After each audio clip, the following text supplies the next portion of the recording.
हरे कृष्णा कृष्णा कृष्णा हरे हरे, हरे राम राम राम हरे कृष्णा कृष्णा कृष्णा हरे हरे, हरे राम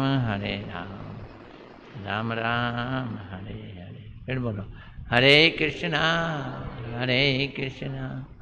कृष्णा कृष्णा हरे हरे, हरे राम राम राम हरे हरे।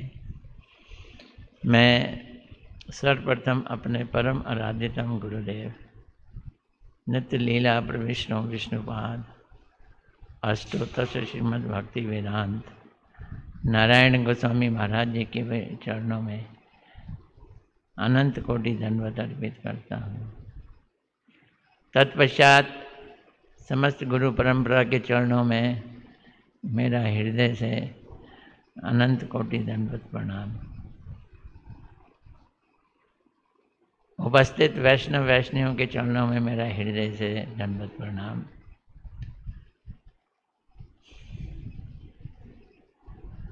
आज हेरा पंचमी है।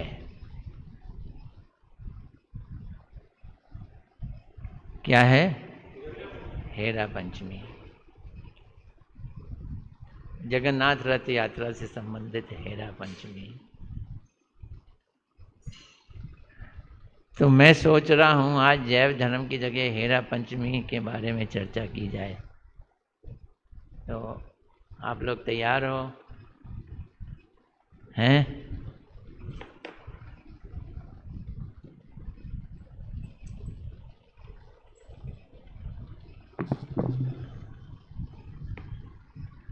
हमारे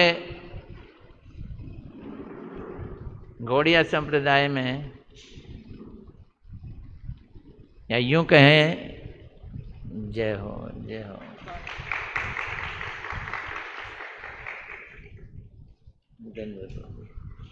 हमारे गौड़िया संप्रदाय में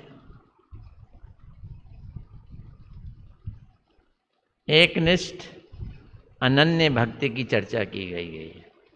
क्या? एकनिष्ठ और अनन्य। अनन्य का मतलब है अन्य नहीं, अन्य और किसी की भक्ति नहीं करनी।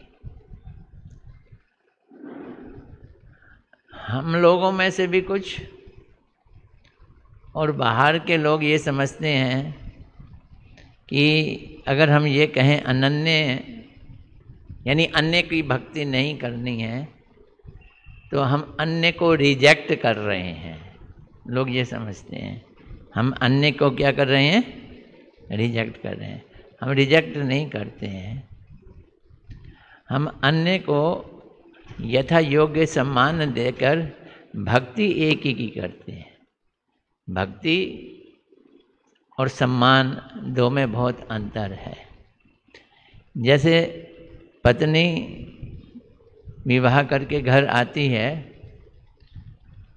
तो वो पति को जो समर्पण देती है और बाकी घर वालों को जो देती है उसमें अंतर होता है, बराबर नहीं होता है। तो पूर्ण समर्पण पति को, बाकियों को पति के हिसाब से सम्मान देती है। हमारे इस अनन्यता में एक शब्द और भी है, वो है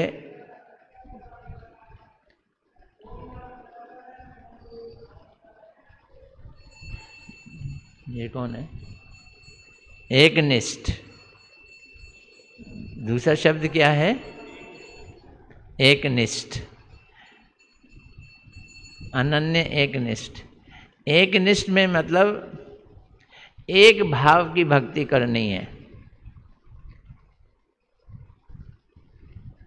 अब एक महिला अपने घर में लड्डू गोपाल की पूजा करती है, तो किस भाव से करेगी? लड्डू गोपाल की पूजा किस भाव से करेगी? हैं? वात्सल्य भाव से करेगी। और फिर वो वहीं बैठ के भजन गाती है। क्या गाती है? मैं तो तेरी हो गई श्याम, दुनिया क्या जाने। अब ये दोनों बातें चलेंगी क्या? ये एक निष्ठ नहीं है।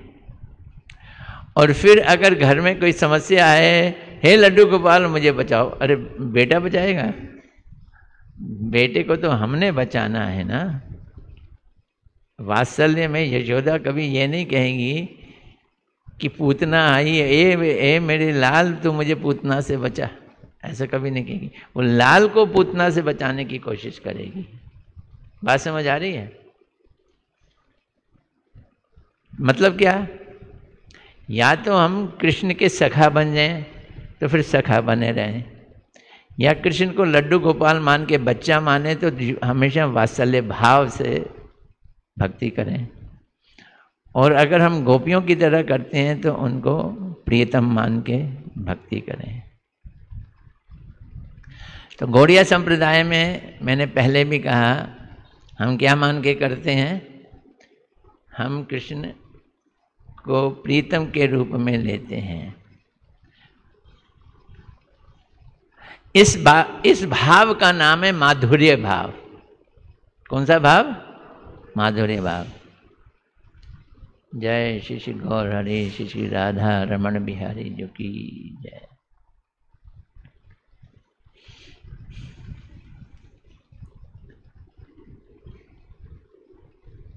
सबसे हल्का भाव है शांत भाव, उससे ऊपर है दास्य भाव, फिर सख्य भाव, फिर वात्सल्य भाव, और अंत में कौन सा भाव? माधुर्य भाव। ये सर्वश्रेष्ठ है। इस माधुर्य भाव में ही रस का स्वादन लेने के लिए चैतन्य महाप्रभु आए। और इस माधुर्य भाव में राधा जी की भक्ति, राधा जी का दास्यत्व प्रदान करने के लिए चैतन्य महाप्रभु आए। हम क्या बने? राधा जी के सेविका, राधा जी की दासी। ये भी माधुर्य रस में आ जाता है। गोपियों का प्रेम कैसा है? ये सब्जेक्ट आउट ऑफ कोर्स है। अभी हम लोगों के लिए थोड़ा सा आउट ऑफ कोर्स है, लेकिन आज की तिथि का सहारा लेकर, गुरुदेव के चरणों का आश्रय लेकर, मैं इस ग्रंथ चेतन चरितामृत का सहारा लेकर उसकी चर्चा करने जा रहा हूँ। तो ये चर्चा हमारे को भक्ति प्रदान करे, ऐसी प्रार्थना है, मेरी ऐसी प्रार्थना है। आज का दिन नाम क्या बताया? हेरा पंचमी। आज कृष्ण की पत्नी लक्ष्मी जी मानी गई है वहाँ।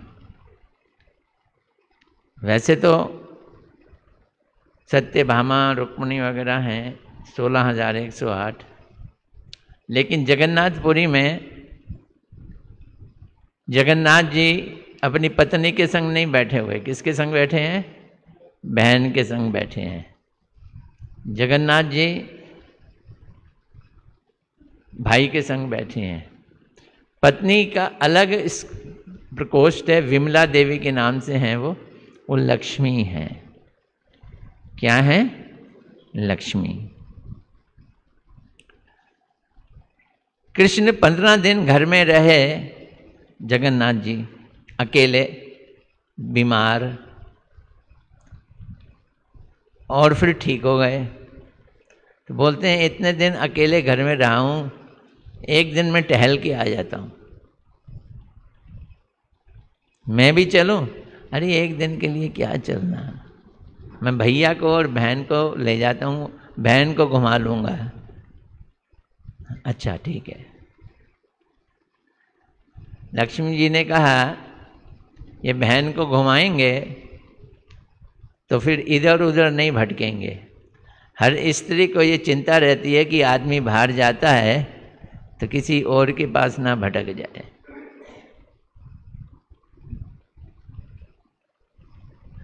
यहाँ तक कि ऑफिस में भी लेट होके आता है तो भी वो शक करने लग जाती है। ये ऊपर से ही आ रहा है सिस्टम ऊपर से ही आ रहा है। यहाँ शक होता है और क्रोध होता है भौतिक जगत में, और फिर डाइवोर्स भी हो जाता है। लेकिन भगवान की दुनिया में मान होता है, वहाँ पे मान होता है। अनेक कृष्ण की पत्नियां हैं, बाकी पत्नियों को इस चीज से कोई ईर्ष्या नहीं है। बाकी पत्नियों को ईर्ष्या नहीं है, लेकिन कुछ है, फिर भी कुछ है। अरे क्या है वो देखते हैं। तो लक्ष्मी जी को कह के गए थे 1 दिन के लिए जा रहा हूं। 1 दिन बीता, 2 दिन बीते, 3 दिन बीते, 4 दिन बीत गए। इतनी हिमाकत, कह के गए 1 दिन और 4 दिन बीत गए, आए नहीं। तो 5वें दिन लक्ष्मी जी बड़ी गुस्से में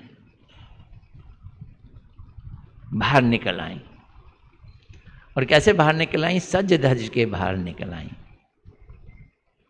लक्ष्मी जी, सज धज के, और गई गुंडीचा मंदिर में। वहाँ पे क्या करने? देखने के लिए। देखने को उड़िया में कहते हैं हेरा। देखने को क्या कहते हैं? हेरा। तो वो अपने पति को देखने गई, हेरा करने गई। और कौन सी दिन? 5वें दिन, तो पंचमी। तो आज क्या हो गया? हेरा पंचमी। जगन्नाथ रथ यात्रा में एक बड़ी अद्भुत घटना हुई। वो ये कि उस देश का राजा प्रताप रुद्र चैतन्य महाप्रभु की महिमा जानता था कि महाप्रभु जी भगवान हैं। चैतन्य महाप्रभु भगवान हैं जानता था। कौन? प्रताप रुद्र। लेकिन जब उसकी इच्छा हुई कि वो महाप्रभु जी को मिले तो महाप्रभु जी ने मना कर दिया। क्यों मना कर दिया? कि मैं राजा के दर्शन नहीं करता, मैं राजा को नहीं देखता। राजा विषयी होता है तो मैं राजा को नहीं देखूंगा।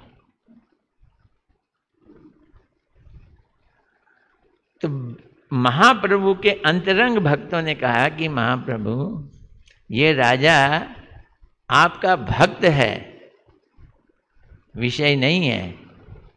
बोलते हैं सांप का अगर जहर का दांत भी निकाल लिया जाए फिर भी उससे डर लगता है। तो राजा भले ही भक्त हो लेकिन विषयों के संग है, वो राजा है ना। अगर किसी स्त्री की लकड़ी की पुतली हो, कांच की पुतली हो, या प्लास्टिक की होती है ना डमीज, और बढ़िया से इसे श्रृंगार करके रखा जाए तो पुरुष को उस पर भी आकर्षण हो जाता है। तो इसलिए मैं राजा को नहीं मिलूंगा। वो विषयी नहीं भक्त हो, पर विषयी प्रायः है, इसे कहते हैं लगभग विषयी है। क्या है वो? विषयी प्रायः है। अब जगन्नाथ रथ यात्रा आई और उन्होंने कहा अपने साथियों को कि अगर तुम जिद करोगे तो मैं जगन्नाथपुरी छोड़ के चला जाऊंगा। कहाँ जाऊंगा बताऊंगा भी नहीं, जिद मत करो। महाप्रभु जी ने सन्यास लेकर सन्यास की मर्यादा, जैसे भगवान राम ने मर्यादाएं निभाई थी, राजा की मर्यादा इतनी निभाई कि पत्नी को त्याग दिया। पिता के वचन की मर्यादा इतनी निभाई कि 14 साल तक बलकल वेश में वन में रहे। किसी शहर और गांव में जाकर नहीं रहते थे, वन में रहते थे कुटिया बनाकर। और कंदमूल खाए, खाली पका हुआ खाना भी नहीं खाया भगवान राम ने। मर्यादा पुरुषोत्तम। ऐसी चैतन्य महाप्रभु ने अपने सन्यास में बड़ी जबरदस्त मर्यादा रखी। स्त्री का मुख भी नहीं देखते थे, मुंह से नाम भी नहीं लेते थे। अगर नाम लेना होता था तो प्रकृति कहते थे, स्त्री नहीं कहते थे। क्या कहते थे? प्रकृति। ये प्रकृति है। तो महाप्रभु जी स्ट्रिक्ट। तो जब चैतन्य महाप्रभु जी रथ यात्रा में आए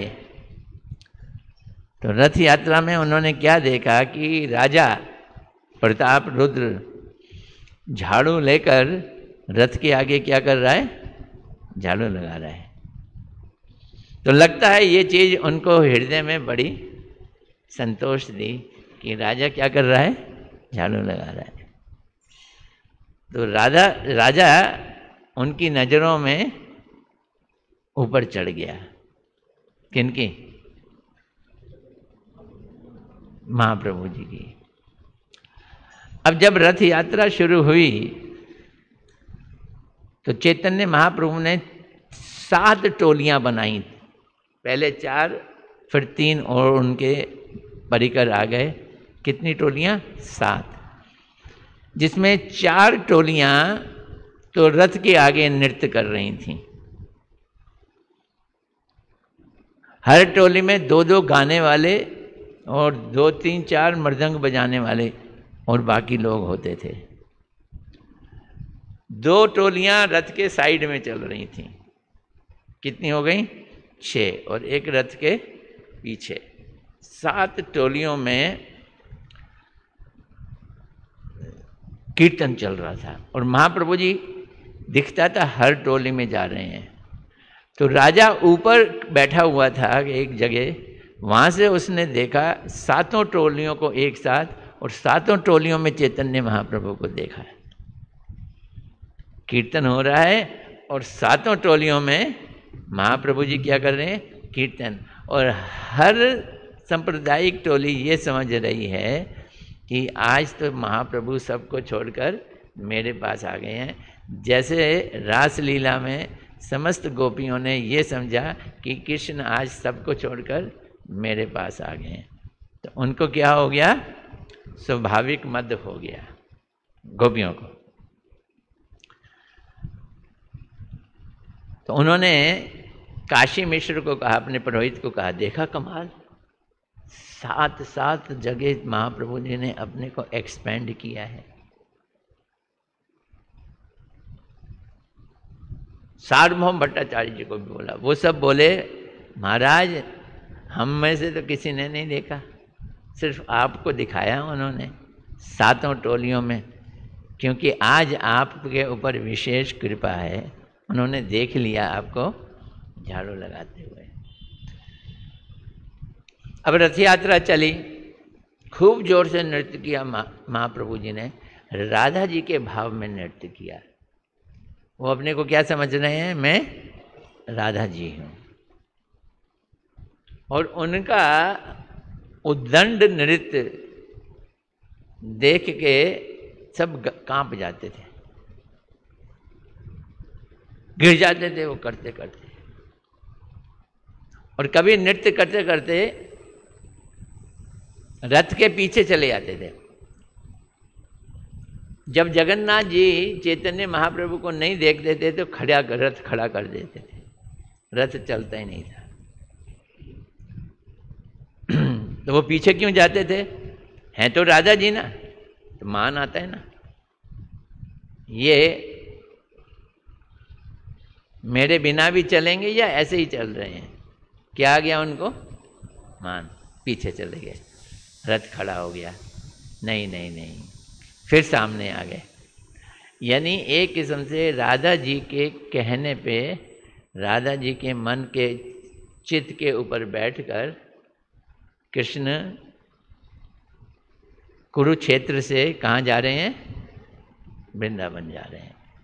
ये चैतन्य महाप्रभु जी ने रथ यात्रा का तात्पर्य निकाला और महाप्रभु के समय में जगन्नाथ जी इस कार्य को करते थे। रथ रुक जाता है तो महाप्रभु जी बस माथा लगा देते हैं रथ को, तो रथ चलने लगता है। वहाँ हाथी भी होते हैं, हाथी भी नहीं खींच पाते रथ को जब रुक जाता है रथ। तो ये सब किसके कारण हो रहा है? महाप्रभु जी। और महाप्रभु जी किस भाव में है? राधा जी के भाव में।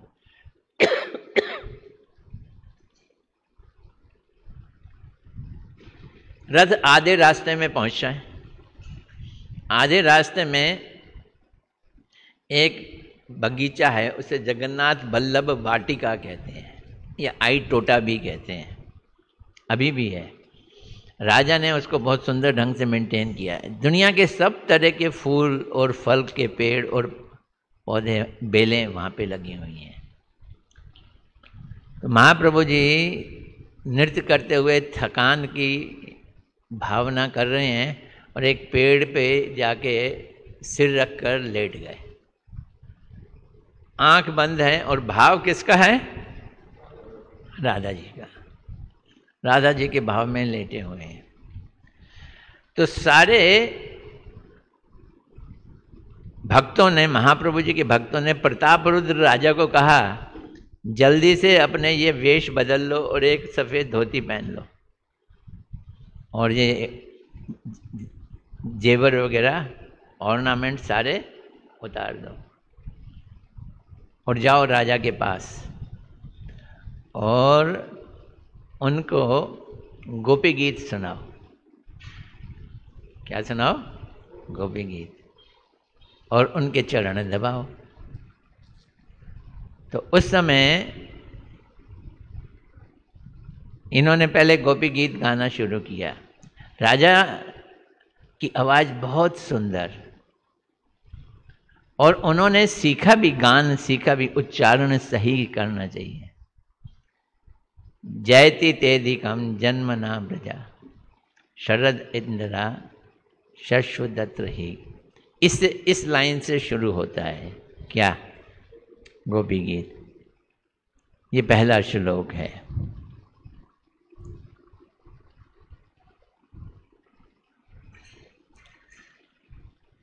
जब वो गा रहे थे और महाप्रभु जी का धीरे धीरे मसाज करने लगे, महाप्रभु जी कहे और गाओ और गाओ। तो जब वो बीच में पहुंचे, गोपी गीत में 19 श्लोक हैं, 18 एक राग में है, 19वां बिना राग का है। तो जब वो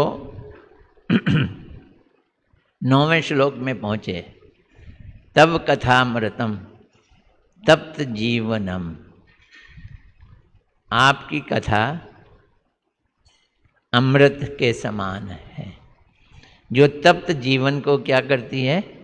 ठंडक देती है। तब कथामृतम तप्त जीवनम कवि बिगड़ती ते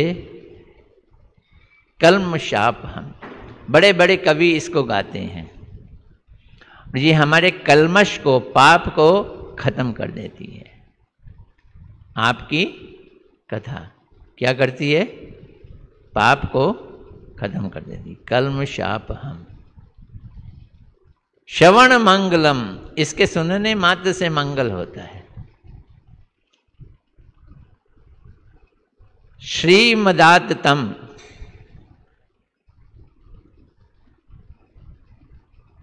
भूरिदा जना। तो जो भूरिदा जना लोग हैं, उच्च कोटि के महाजन हैं, वो ये गाते हैं। तो जब ये भूरिदा जना पे पहुंचे तो महाप्रभु जी आंख बंद करके कहे, आहा, तुम तो भूरिदा हो। भूरिदा मैंने श्रेष्ठ व्यक्ति जो इन कथाओं को गाता है। तुम तो भूरिदा हो, तुमने तो आज मुझे गदगद कर दिया। तुमको मैं क्या दूं? मेरे पास तो कुछ है नहीं, मैं तो सन्यासी हूं, तो मैं तो खाली गले लगा सकता हूं, आलिंगन दे सकता हूं। महाप्रभु जी ने उनको आलिंगन दे दिया। भगवान कृष्ण राधा जी के भाव में उन्होंने आलिंगन दे दिया। कौन हो तुम? महाप्रभु जी की आंखों से आंसू बह रहा है, वो देख नहीं रहे कौन है। बोलते महाराज मैं आपके सेवकों का सेवकों का सेवकों का सेवक हूँ। मैं कौन हूँ? आपके सेवकों का सेवकों का सेवक। और ऐसा कह के वो आ गए। आज वो बड़े खुश हैं कि जिंदगी में पहली बार उन्होंने एक बहुत बड़ा सफलता प्राप्त की। तो 5वें दिन जब हेरा पंचमी होनी थी तो राजा ने कहा इस बार की हेरा पंचमी अद्भुत रूप से करेंगे। पहले जब लक्ष्मी जी निकलती थीं, रूठ के जाती थीं और यूँ आ जाती थीं, छोटी सी टोली होती थी। कुछ मान्यता है कि रात के 12 बजे निकलती थीं लक्ष्मी जी, इंतजार करते करते। लेकिन अभी ऐसा नहीं। चैतन्य महाप्रभु जी जगन्नाथपुरी में एक स्थान है गंभीरा, वहाँ रहा करते हैं। लेकिन जब ये रथ यात्रा हुई उसमें गंभीरा में ना रहकर वही आई टोटा, क्या जगन्नाथ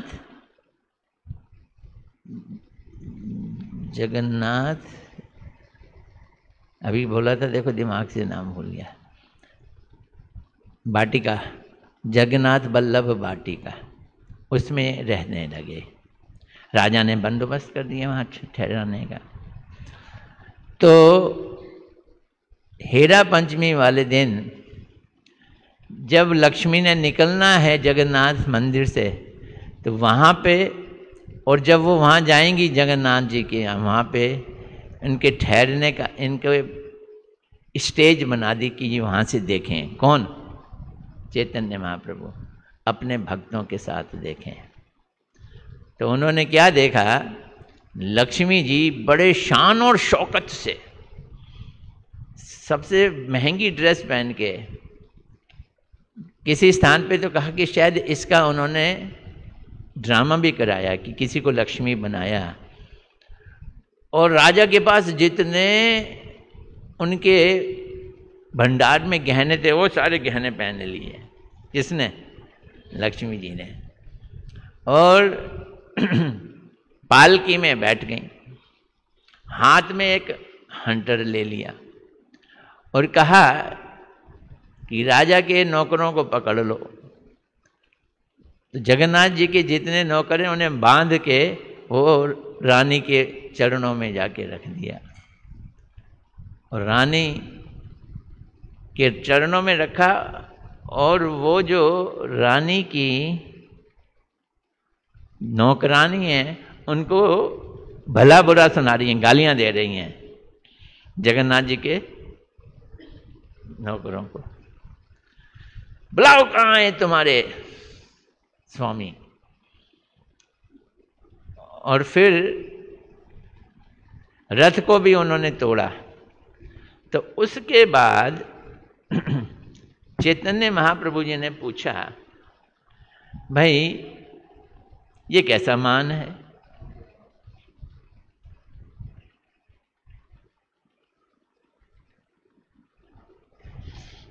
तो मैं अब थोड़ा सा इसका सहारा ले रहा हूं। किसका? चैतन्य चरितामृत का, ताकि आपको हूबहू वो बातें सुनने को मिलें। कुछ इंटरेस्टिंग बात है। आज टाइम तेजी से बीतता लग रहा है। तो वो बोले ये कैसा मान है?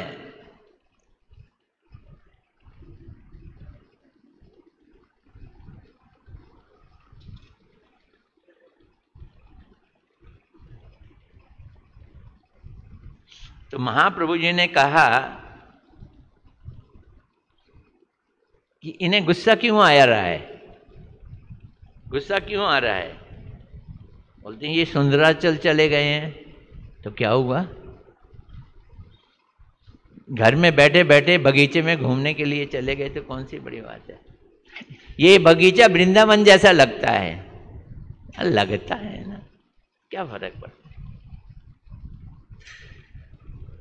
परंतु किस कारण से लक्ष्मी देवी को वो अपने साथ नहीं ले गए और पुष्प उद्यान में चले गए।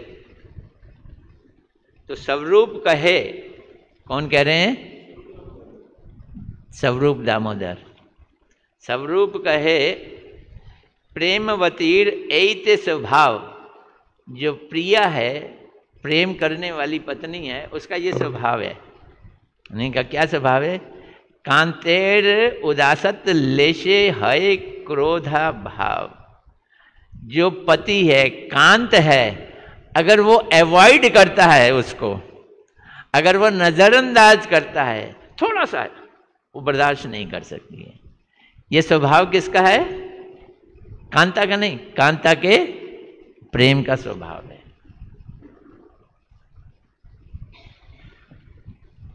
महाप्रभु और स्वरूप दामोदर आपस में बातचीत कर रहे हैं और उस समय विविध रत्नों से जड़ित सोने की पालकी में बैठी लक्ष्मी जी की सवारी आई। देखा उन्होंने, लक्ष्मी जी आई। उनके साथ हार तथा दिव्य परिधान धारण किए हुए सैकड़ों दासियां थीं, वो भी आई।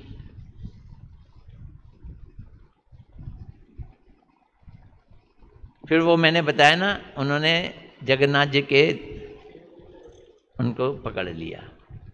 यहां तक तो हो गया।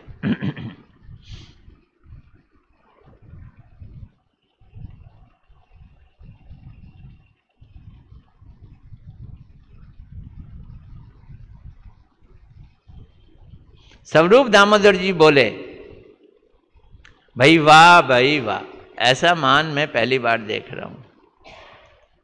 हमने सत्यभामा का मान देखा था। एक बार नारद जी ने कृष्ण को द्वारका में एक फूल दिया, पारिजात का फूल, कोई हल्का फुल्का नहीं है, स्वर्ग में बनता है ये फूल पारिजात, और कहा कि आप अपनी एक सबसे प्रिय पत्नी को ये फूल भेंट कर दो। कृष्ण ने कहा ये पमाड़ा कराने आ गया है आज। मैं किसी भी एक को देता हूं तो 16,107 नाराज होंगी। आज 16,107 की नाराजगी देखनी पड़ेगी। उन्होंने वो फूल रुक्मणी को पकड़ा दिया, कृष्ण ने फूल रुक्मणी को। बाकी 16,106 की तो कह नहीं सकते। ये जो 107वीं थी सत्यभामा, वो तो घर पैर पटकते हुए चली गई, कपड़े उतार के, मैले कपड़े पहन के कोप भवन में चली गई। ये भागवत में आता है। तो उन्होंने कैसे मनाया मान? कोप भवन में जाकर, एक अलग कमरे में जाकर, बाहर नहीं निकली और गंदे कपड़े पहन लिए। और इधर ये लक्ष्मी उल्टा काम कर रही हैं, क्रोध दिखा रही हैं, मान दिखा रही हैं। और कैसा मान? कि बढ़िया बढ़िया कपड़े पहने, घर से बाहर निकल रही हैं। ये बड़ा अजीब मान है। दामोदर, स्वरूप दामोदर कह रहे हैं, पूर्वे सत्यभामार सुनी एव विद्यमान ब्रिजे गोपी गणमान रसेर निधान। तो हमने सत्यभामा का मान सुना था, फिर कृष्ण गए मनाने। अरे पगली, क्यों चिंता करती है? उसको तो मैंने फूल दिया था, तुझको तो मैं पेड़ दे दूंगा। वो खुश हो गई, लो मेरे घर में क्या लग जाएगा? पारिजात का पेड़ लग जाएगा। अब उसको बैठाया अपने साथ और स्वर्ग में चले गए कृष्ण। और वहाँ से पारिजात का पेड़ लेके आए तो इंद्र लड़ पड़ा उनसे। उन्होंने इंद्र को परास्त किया और पारिजात का पेड़ लाकर कहाँ लगा दिया? सत्यभामा के आंगन में लगा दिया। तो ऐसे खुश कर दिया उन्होंने।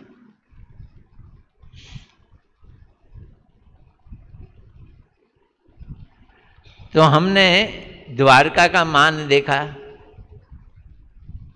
तो गुरुदेव ये बतला रहे थे कि हम संसार में भी मान देखते हैं। संसार में मान नहीं होता है, क्रोध होता है। भले स्त्री मान करे या पुरुष मान करे, वो मान नहीं होता, वो क्या होता है? क्रोध होता है।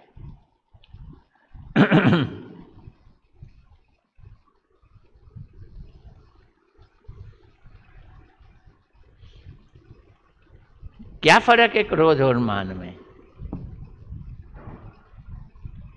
द्वारका की पत्नियों का मान क्रोध जैसा होता है, पर क्रोध नहीं है। और भौतिक जगत की पत्नियों का मान क्रोध ही होता है। उनको इतनी गुस्सा आती है कि उनको गुस्सा चले तो वो बेलन उठा के उसको मार देंगे, लग जाए तो लग जाए। ये क्या है? क्रोध है, मान है। तो यहां पे पिटाई वाला क्रोध आता है, वहां पर द्वारका में क्रोध जैसा होता है।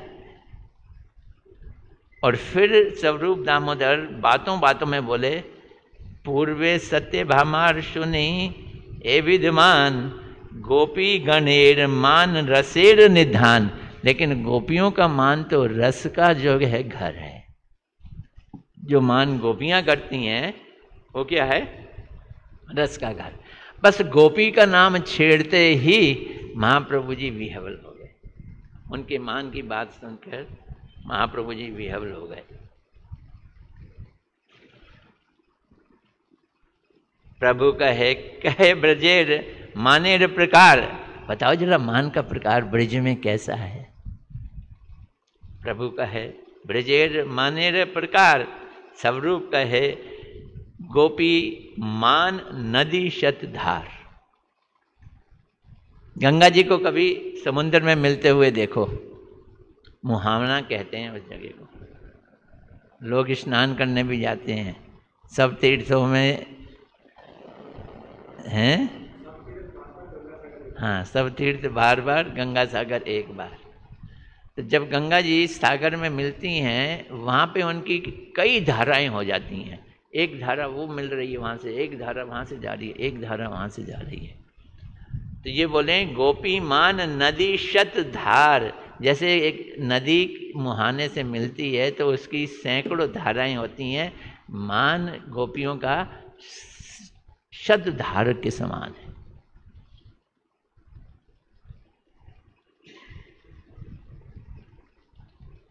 तो कैसे शतधार है? शतधार क्यों है? क्योंकि जो गोपियां हैं बड़ी तरह की गोपियां हैं। तो नायिकार स्वभाव प्रेम वृत्ति बहुभेद। तो तरह तरह की गोपियां और तरह तरह के उनके स्वभाव में भेद हैं, इसलिए उनका मान भी तरह तरह का है। सही भेद नाना प्रकार माने र भेद। उसी भेद के कारण गोपियों का भेद, उनका मान शतधार है, सैकड़ों धाराएं हैं उसमें।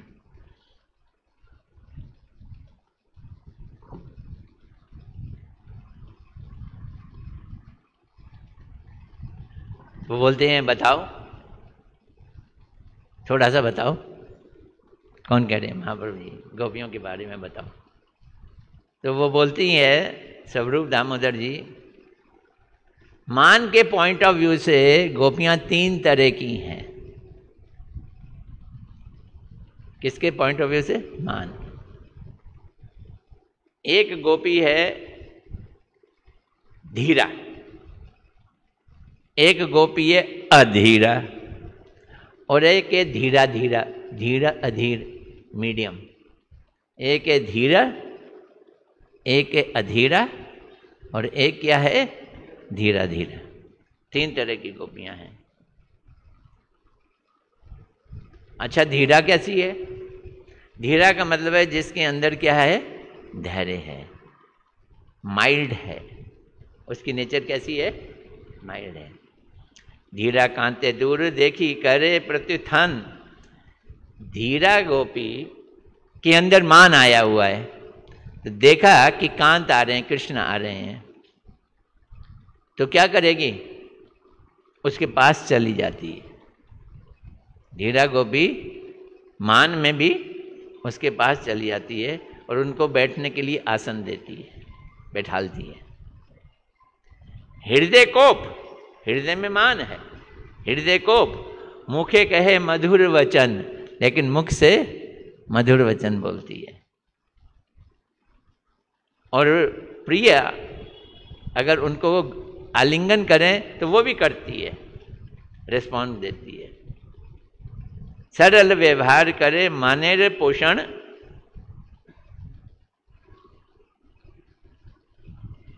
तो इस तरह से ये सरल व्यवहार के द्वारा मान का पोषण करती हैं। और कभी कभी ऐसे सेंटेंस बोलती हैं जिनके दो मतलब होते हैं, तो पता चल जाए कि मैं मानवती हूं। और ये अधीरा कैसी होती है? अधीरा कैसी होती है? एक तो धीरा और दूसरी अधीरा।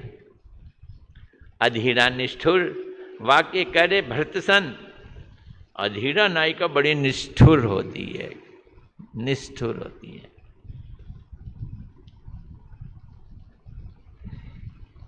और कांत को भर्त्सना करती है, खूब गालियां देती है। और कभी उसके कानों को खींच लेती है और कभी अपनी माला से उसको बांध भी देती है गुस्से में। कौन? अधीरा। और धीरा धीर वो क्रोध दिखा के वक्र वाक्यों में उपहास करती है।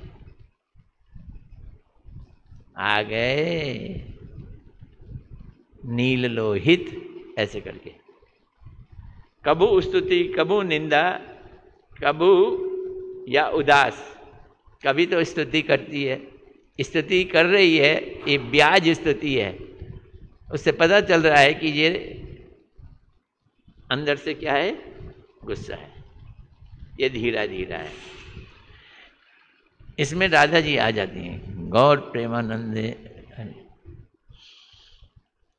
इसमें राधा जी आ जाती हैं।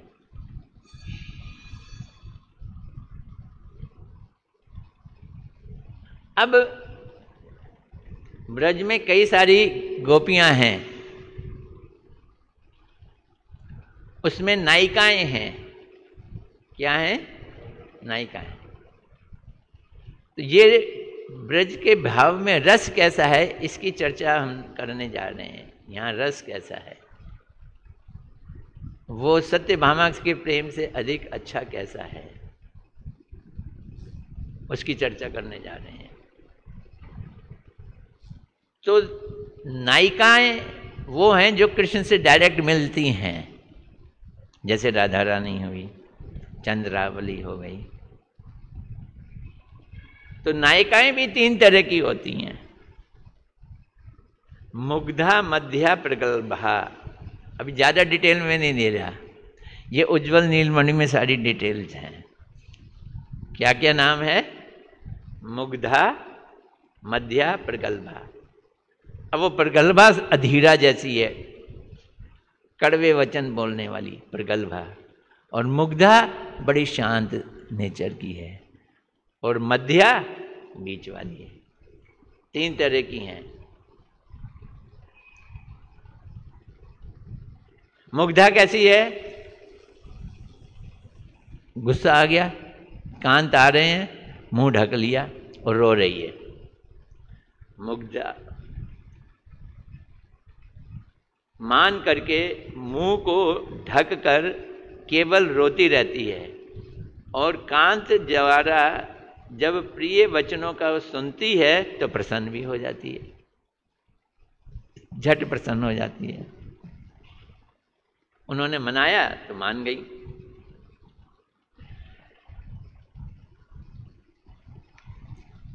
लेकिन दूसरी जो हैं, खासकर प्रगल्भा, वो जल्दी नहीं मानती, वो बड़ी टेढ़ी खीर है। प्रगल्भाओं में सर्वश्रेष्ठ ललिता मानी जाती है। जो प्रगल्भाओं में जो करारे वचन बोलती है। उनमें कौन है वो? मध्या और प्रगल्भा नायिकाएं।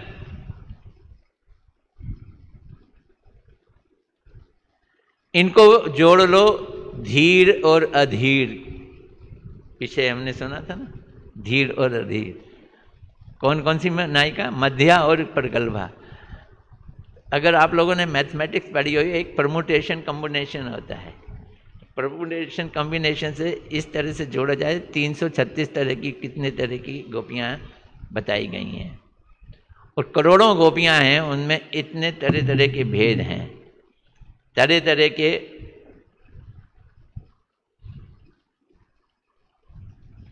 तो महाप्रभु सुन रहे हैं। एक था सुनिया प्रभु आनंद अपार। इतना सुनकर महाप्रभु जी को बड़ा आनंद आया, अपार आनंद आया। कहे दामोदर, बोले बार बार, और बोलो और बोलो और बोलो, अभी पेट नहीं भरा है, और बोलो।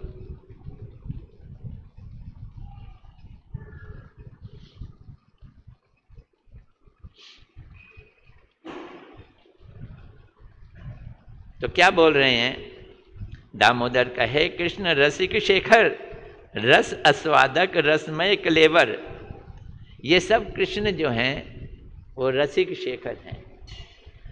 उनका काम ही रस को पीना है। रस आस्वादक, रस का स्वाद लेने वाले हैं, रसमय हैं, और उनका शरीर भी रस से बना हुआ है। इनका, कृष्ण का। प्रेममय वपु कृष्ण भक्त प्रेमाधीन। कृष्ण का शरीर प्रेम से बना हुआ है, प्रेममय से बना हुआ है, और भक्त के वो प्रेम के अधीन है। भक्त के अधीन नहीं है, भक्त के प्रेम के अधीन है। शुद्ध प्रेम में रस गुण गोपिका प्रवीण। इस शुद्ध प्रेम में गोपियां प्रवीण हैं, जो उनको हाईएस्ट क्लास का रस पिलाती हैं। गोपिकार प्रेमे नहीं रसाभास दोष, अतएव कृष्णेर करे परम संतोष। गोपियों के प्रेम में कहीं कोई खटास नहीं है, थोड़ी सी भी रसाभास की, वो कृष्ण को आनंद देती हैं। पृथ्वी की स्त्री का क्रोध लड़ाई तक पहुंच जाता है, द्वारका की महिला का क्रोध दूसरे को सम्मान ज्यादा मिले इसलिए आता है, और जब अपने को सम्मान मिले तो वो चला जाता है। ये क्रोध नहीं, क्रोध जैसा है, लेकिन यहाँ का जो मान है वो रस का सागर है, वो कृष्ण को रसानंद देने के लिए आता है। गोपियों का क्रोध मान किस लिए है? कृष्ण को रसास्वादन कराने के लिए।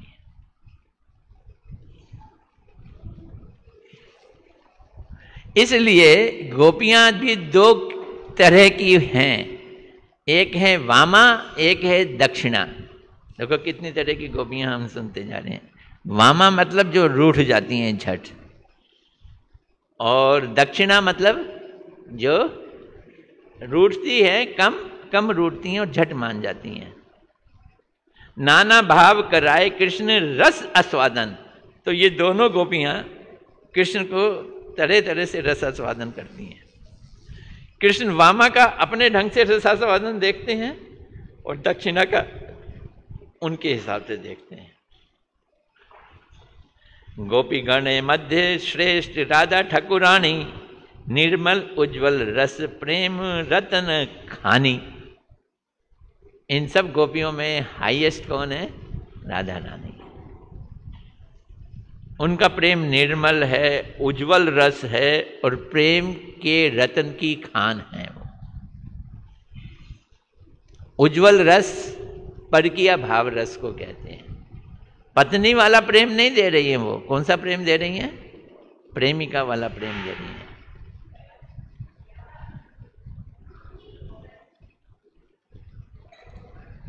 उनकी उम्र जो है मध्यमा है, राधा जी की वयस मध्यमा, त्यों स्वभावते समा, और स्वभाव उनका समा है, मतलब इधर वामा उधर दक्षिण और बीच में समा। गाढ़ प्रेम भावेतः निरंतर वामा, लेकिन प्रेम इतना गाढ़ा है कि लगता है कि हमेशा वो वामा रहती हैं, रूठी ही रहती हैं, नाराज रहती हैं। वाम में स्वभाव मान उठे निरंतर, तो वाम स्वभाव के कारण मान हमेशा उनके अंदर आता रहता है। तार मध्य उठे कृष्णेर आनंद सागर, और उनके वाम स्वभाव के मान में कृष्ण के अंदर आनंद सागर उमड़ता है। ये समझने की बात। वो अपने सुख के लिए मान नहीं कर रही हैं, किसके लिए कर रही हैं? कृष्ण के सुख के लिए मान कर रही हैं। वामा क्या है? उज्जवल नीलमणि में वामा की परिभाषा दी गई है, वो मैं आपको यहां सुना रहा हूं। वामा मैंने जो नायिका मान ग्रहण करने से हमेशा तैयार रहती है, जो नायिका मान ग्रहण करने के लिए हमेशा चेष्टाशील है, तैयार रहती है, और मान के शीतल पड़ने से फिर क्रोध करती है। नायक जिसको आसानी से वशीभूत करने में समर्थ नहीं होते और नायक के प्रति प्रायः वो कठोर होती है, उसे वामा कहते हैं। ऐसी को क्या कहते हैं? वामा।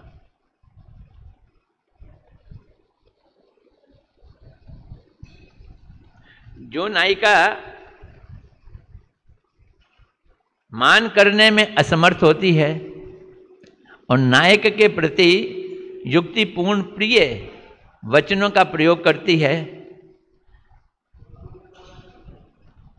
उसे दक्षिणा कहते हैं। वो कौन है? दक्षिणा। हमेशा उसके लिए प्रसन्न रहती है, उन्मान नहीं करती है। ये चंद्रावली है, दक्षिणा। और वो हमें चिकनाई चाहिए, तो घी में भी चिकनाई है और शहद में भी चिकनाई है। तो दक्षिण वालों का स्वभाव में जो स्नेह है वो घी जैसा है, पिघालो और पियो। लेकिन उसका स्वाद लेना है ना, तो उसमें बूरा डालना पड़ेगा, वैसे स्वाद नहीं आएगा, वैसे फीका लगेगा। क्या? घी।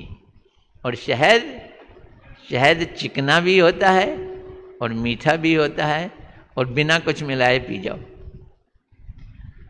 तो जो वामा का स्वाद है, कृष्ण को जो स्वाद मिलता है, वो किसका मिलता है? शहद वाला। और दक्षिणा से किसका मिलता है? घी वाला स्वाद मिलता है। इत सुनी बाड़े प्रभुर आनंद सागर, इतना सुन के महाप्रभु जी का तो आनंद सागर बढ़ता जा रहा है।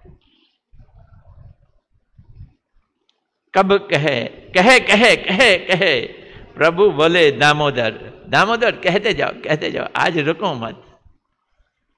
अब वो लक्ष्मी वाला हेरा तो खत्म हो गया, अब सब कहाँ पहुंच गए? ब्रज में पहुंच गए।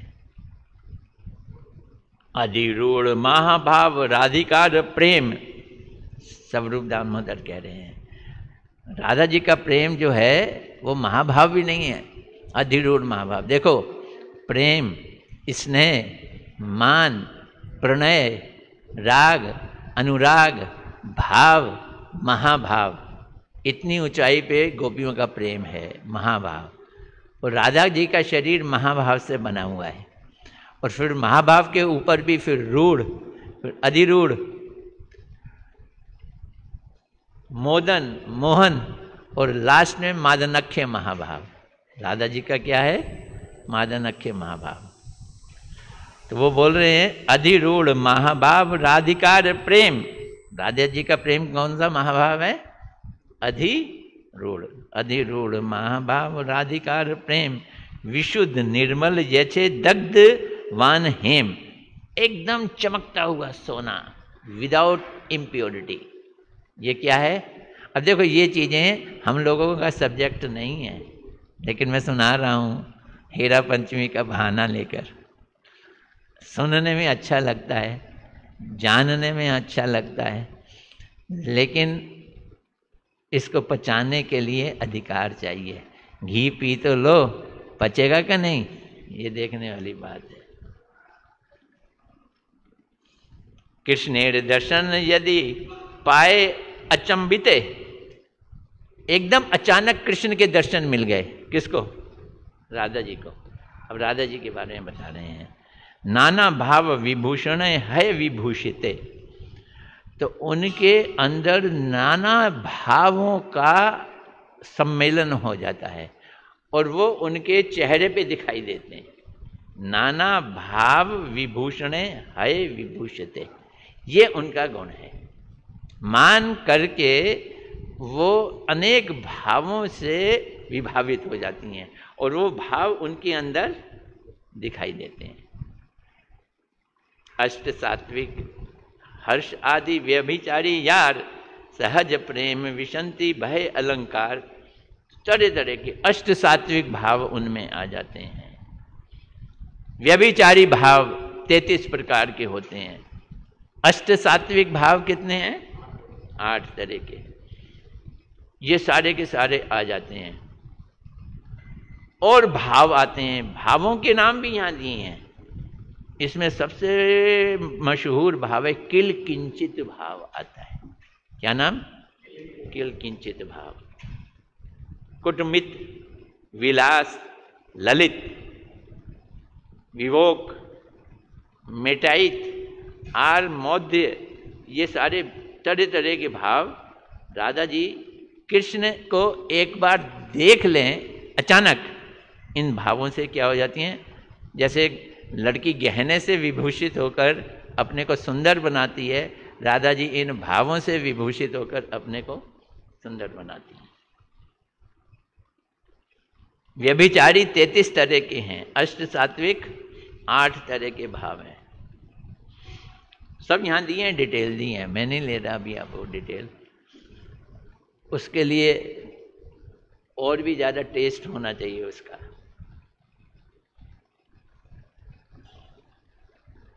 अच्छा, किलकिंचित के भाव के बता देते हैं। किलकिंचित भाव क्या होता है? ये भाव भूषाए राधा हरे कृष्ण मन है। इस भाव से विभूषित होती हैं जब राधा, तो कृष्ण का मन को हरण कर लेती हैं। कौन सा भाव? किलकिंचित भाव। राधा देखी कृष्ण यदि छूते करे मन, राधा जी को देख के कृष्ण को अगर छूने का दिल करे, ये कब होता है? दान घाटी में राधा जी जा रही हैं, अपनी सखियों के साथ जा रही हैं। सिर के ऊपर मटकिया है, उसमें दधी और छाछ वगैरह, वो यज्ञ के लिए माखन लेके जा रही हैं। दान घाटी यथे पथे वर्णे वर्जन गमन, जब वन में फूल तोड़ने के लिए जा रही हैं। कृष्ण को पता चलता है, तो कृष्ण आके कहते हैं दान दो। लाठी लगा देते हैं, सामने खड़ी हैं, आमने सामना हो जाता है। अब वो बात तो करने का बहाना चाहिए, तो क्या कहते हैं, तुम अपना इसका दान दो, या फूल तुमने हमारे बगीचे से चुना है उसकी कीमत चुकाओ। फूलों की क्या करो?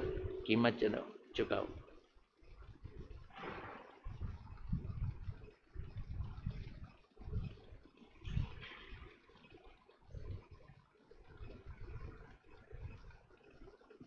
सखी के सामने श्री राधा को छूने का अगर कृष्ण प्रयास करते हैं, ऐसे समय पर किल किंचित भाव प्रकट हो जाता है, अंदर से हर्ष।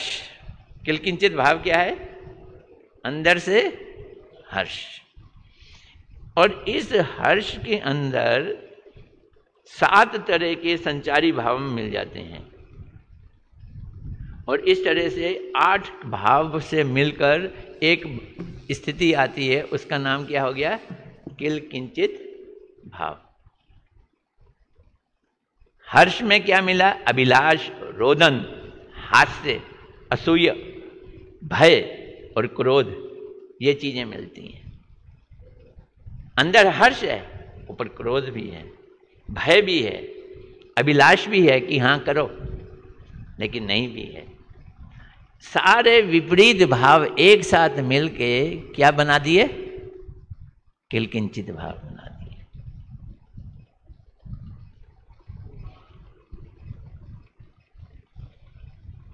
आर सात भाव असी सहज मिलाए, अष्ट भाव सम्मेलन महाभाव है।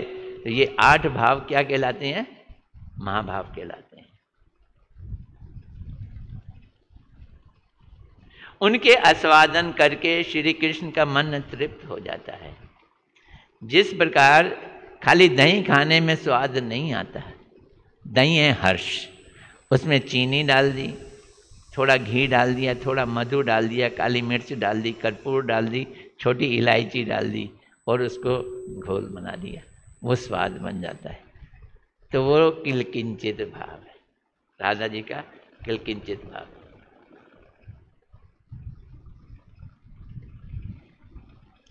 इस भाव में राधा जी की जैसे नयनों की स्थिति हो जाती है, जैसे उनकी भवें हिलने लगती हैं, उसको देख के ही कृष्ण को वो आनंद आता है कि डायरेक्ट मिलने में इतना आनंद नहीं आएगा। इन सब चीजों को देख के ये कह रहे हैं, एई भाव युक्त देखी राधस्य नयन। राधा के क्या देखे? नयन देखे। संगम हैते सुख पाए कोटि गुण। मिलन से, संगम से जो सुख मिलता है उससे करोड़ों गुना ज्यादा राधा जी के इन भावों को देख कर मिलता है। और ये निकल के कहाँ से आ रहे हैं? मान से। सहस्त्रदार है ये, सहस्त्रदार। दान घाटे की लीला हो गई जिसमें वो रोकते हैं।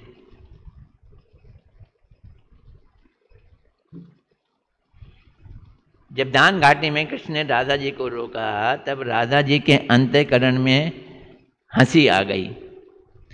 तब उनके नयन उज्जवल हो गए, नेत्रों की पलक नव उदित अश्रुओं के से भर गई, नेत्रों के दोनों ओर कुछ कुछ लालियां आ गई। उच्छ्वास हेतु नेत्रों में उत्साह भी उदित हुआ, नयन कुछ कुछ बंद भी हो गए, दोनों नयनों की पुतली थोड़ी सी ऊपर उठ गई। इस तरह से उनका रूप बना। यहाँ ये बड़े सुंदर ढंग से बतला रहे हैं।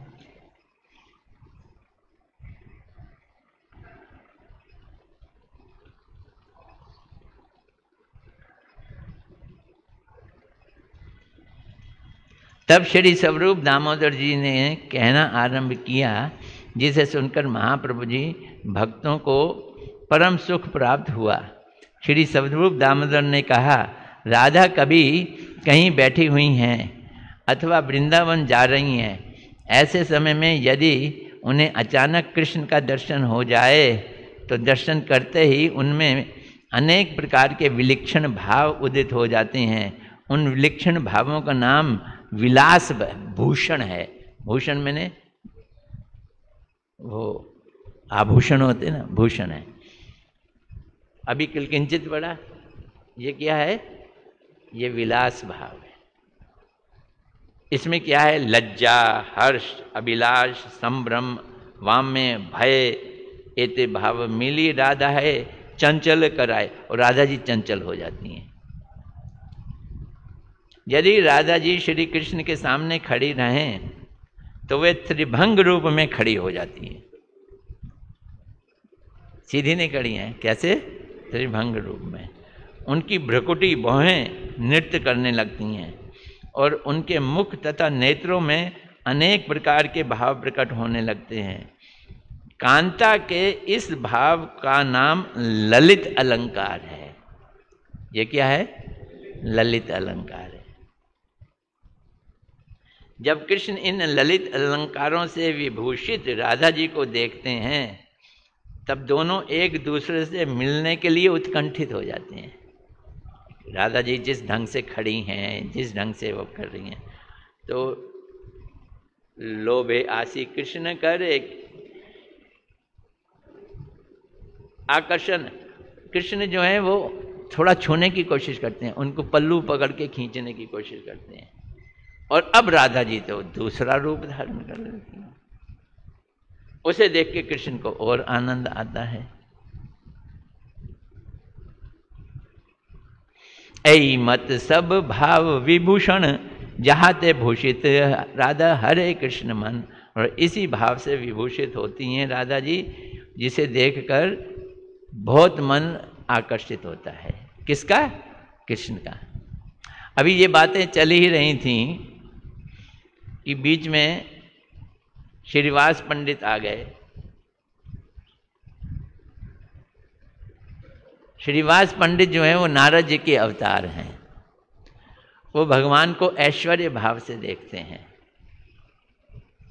तो उन्होंने लक्ष्मी जी की महिमा गान की, कितनी ऐश्वर्यमयी है, कितने उन्होंने विभूषण पहने हैं, कितना ये किया है, कितना ये किया है। ये गोपियाँ क्या है, खाली फूल, फूल से ज़्यादा आगे बढ़ती ही नहीं है।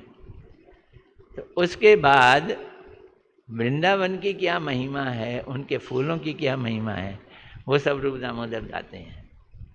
उसको यदि कभी टाइम मिला बाद में उसकी चर्चा करेंगे। आज इतने में ही संतोष कीजिए। हरे कृष्णा कृष्ण।